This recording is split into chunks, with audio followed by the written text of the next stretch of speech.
Uy, hala! Nagkasalubungan na naman sila! Yan na naman si... Guys, dito na!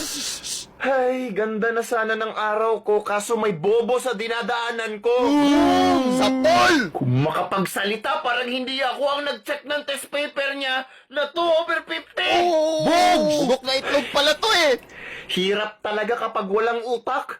Nakakalimutan na 3 beses na grade 5. Grabe, 3 beses! Wala, grabe, 3 talaga. Ilan yun? Yabang talaga nito. Lala, yan na!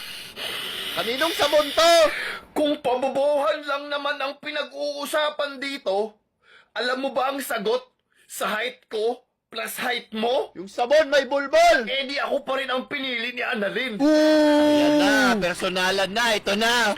Eh di ibig sabihin mas bobo talaga ako. Inamin pa! Kasi ako ang bobo ng buhay niya. Hala, gagi, oh my God! Sana pinost mo sa fb.com!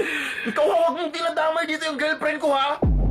Anong GFP nagsasabi mo? Ako naman talaga nauna sa kanya. Inagaw mo lang siya sa akin. Mga babae talaga, ayaw makontento sa isa! At nagpaagaw siya. Alam mo ba kung bakit? Bakit? Kasi puwet mo may racket. Boom! Grabe, ginamitan ng ganon! Grabe, ginanon lang! Bawi na lang next life, idol! Put mom, extend 30 minutes, PC9! Puwet mo may racket. Gagi, inulit pa talaga!